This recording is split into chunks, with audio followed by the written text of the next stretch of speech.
सोच लिया आज मैं अपना काम करके रहूँगा। और मैंने दोस्तों, मेरा नाम सुनील है और मैं गुजरात का रहने वाला हूँ। मैं एक छोटा सा मैकेनिकल इंजीनियर हूँ और एक प्राइवेट कंपनी में नौकरी करता हूँ। मैं आपको उस समय की बात बताने जा रहा हूँ जब मैं अपनी मैकेनिकल इंजीनियरिंग की पढ़ाई कर रहा था और हॉस्टल में रहता था। लेकिन पिछले कुछ दिनों से मुझे कुछ परेशानी हो रही थी। इस वजह से मैंने किराए के लिए एक फ्लैट देख लिया और जल्दी अपना हॉस्टल छोड़कर मैं वहाँ पर शिफ्ट हो गया। अब मुझे काम के लिए एक नौकरानी की भी ज़रूरत थी। मैंने एक बंगाल की आंटी को अपने काम पर रख लिया जिनकी उम्र 35 साल थी। वो दिखने में बहुत खूबसूरत थी। उसके गोरे शरीर को देखकर पता ही नहीं चलता था कि उसकी उम्र 35 साल थी। अब वह डेली हमारे घर पर आने लगी और मेरा खाना बनाकर घर का सारा काम करके वापस अपने घर चली जाती और उसके चले जाने के बाद मैं उठकर नहा धोकर नाश्ता करके अपने कॉलेज चला जाता। वो शाम को 6 बजे करीब वापस मेरे फ्लैट पर आती और घर का कुछ बचा हुआ काम करके साथ साथ मेरे लिए खाना बनाकर वो वापस कुछ घंटों में चली जाती। वैसे तो वह हमारे घर पर अकेले काम करने आई थी, लेकिन मैंने सुना था उसकी एक बेटी भी थी जिसका नाम आरती, और जैसा उसका नाम ठीक वैसे ही उसका रूप रंग था। वह देखने में बड़ी ही आकर्षक लगती थी। वह कभी कभी अपनी माँ के साथ उसके काम में हाथ बटाने के लिए मेरे घर पर आया करती थी और इसलिए मेरी उससे बहुत अच्छी जान पहचान की बात हो गई थी और कभी कभी हंसी मजाक भी कर लिया करता था। वो अपनी माँ के साथ बहुत मन लगाकर मेरे घर के सभी काम किया करती थी और फिर कुछ घंटे रुक कर चली जाती। दोस्तों, सच कहूँ तो वो मुझे मन ही मन बहुत अच्छी लगती और मैं उसकी तरफ हमेशा आकर्षित रहता था। मैं ही आगे बढ़कर उससे बातें शुरू करता। वह मेरी हर बात का हंसकर जवाब दिया करती थी। एक दिन आरती की माँ ने मुझसे कहा कि उसकी बेटी उस समय 9th क्लास में पढ़ती थी। उसके पेपर अच्छे नहीं हो पाए थे जिस वजह से वह फेल हो गई। उसके बाद उसकी पढ़ाई में मन लगना बंद हो गया।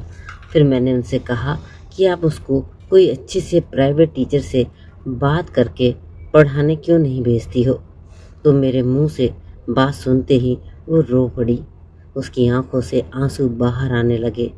मुझसे कहने लगी, मैं बहुत गरीब हूँ और मुझे इतना काम करने का अपने परिवार का पेट पालने में ही बहुत मुश्किल होती है और आप ही मुझे बताएं कि मैं अपनी बेटी को कैसे किसी के घर भिजवा कर इसकी पढ़ाई करवाऊँ और इसके लिए मुझे पैसा कहाँ से मिलेगा। फिर मैंने उससे पूछा कि आपका पति क्या काम करता है।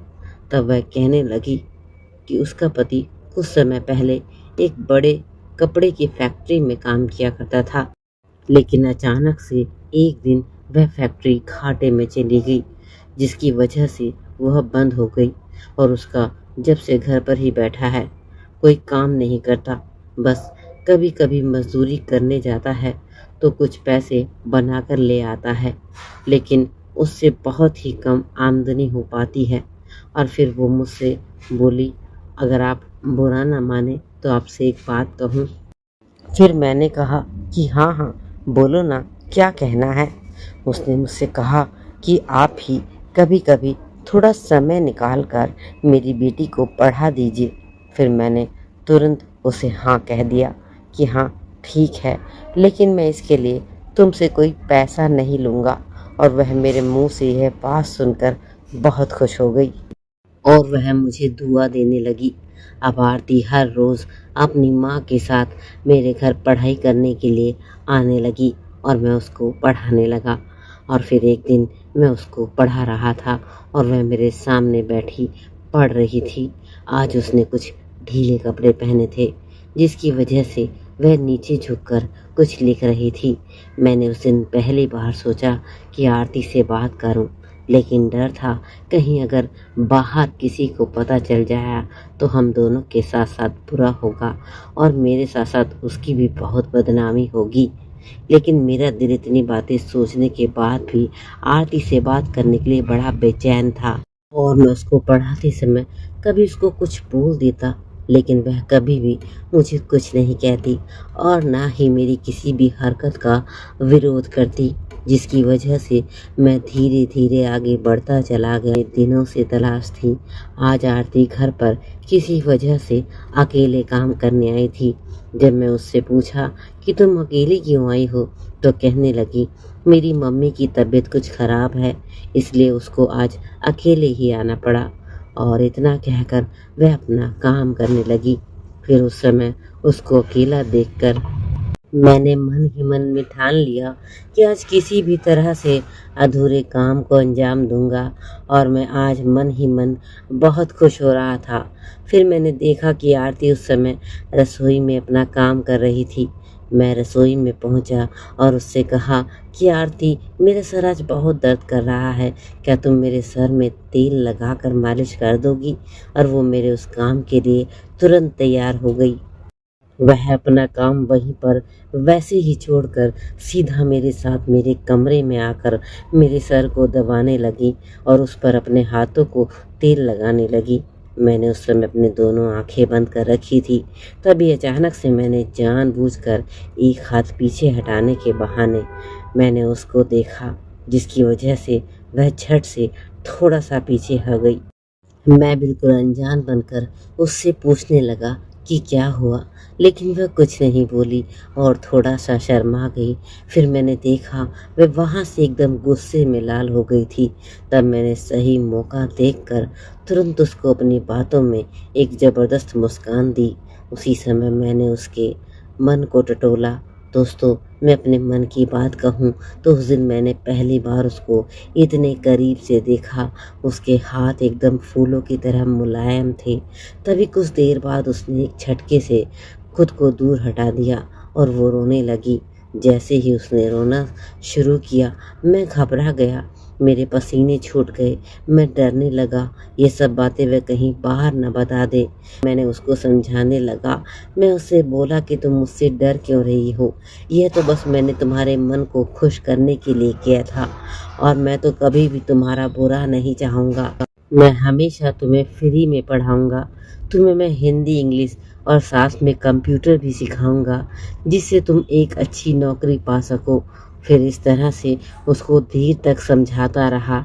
उसके साथ साथ मैं उसको थपथपाते रहा, जिसकी वजह से उसने अब रोने के साथ मेरा विरोध करना बंद कर दिया था। अब थोड़ी देर बाद मैंने उसको एक बार फिर से अपनी तरफ लेकर कुछ किया और इस बार वह मुझसे कुछ भी नहीं बोली। मैं तुरंत समझ गया अब मेरा काम बन सकता है, क्योंकि वह अब धीरे धीरे मेरे साथ पढ़ाई करने लगी और मैं अब धीरे धीरे पढ़ाने लगा। मैं अब तुरंत समझ गया कि लोहा बहुत गर्म हो चुका है, इस पर हथौड़ा मारने की देरी है। मन में यह बात सोचकर मैंने उसके सामने मैं अपनी हालात को तुम्हें शब्दों में नहीं बता सकता, मुझ में अब और सहन नहीं हो रहा था। उसी समय उठकर उसको बेड पर बिठा दिया, उसके साथ पढ़ाई करने लगा। थोड़ी देर बाद अलग अलग तरह से रहने के बाद मैंने उससे पूछा, क्यों तुम्हें ये सब पढ़ाई कैसी लगी? तो वह मुस्कुरा कर बोली कि थोड़ा डर तो मुझे अब भी लग रहा है, लेकिन मुझे आज तक पता ही नहीं था कि यह सब पढ़ने में इतना अच्छा भी लगता है। इसलिए अब आज से मुझे अपनी पढ़ाई आपसे करवाने के लिए ऐसा हर डर मंजूर है।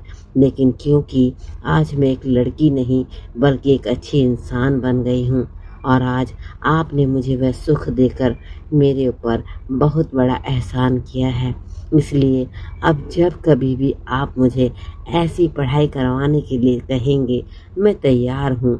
आप बस बोल देना, आपके साथ ये सब कुछ पढ़कर बहुत अच्छा लगेगा और मैं कभी भी आपसे मना नहीं करूँगी।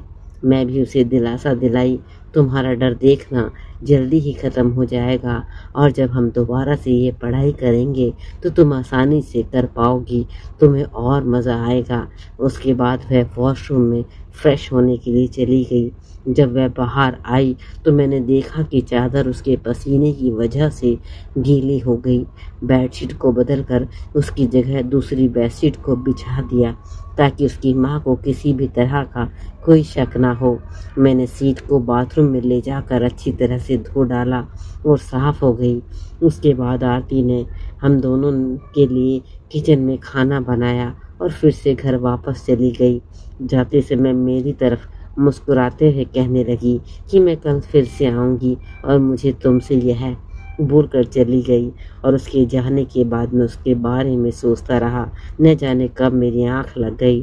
तो दोस्तों, अब मैं रोज़ ही उसको ऐसी पढ़ाई कराने लगा और वह मेरा पूरा साथ देने लगी। तो दोस्तों, यह थी छोटी सी कहानी। कैसी लगी राय कमेंट बताइए, रिप्लाई सब्सक्राइब कीजिए।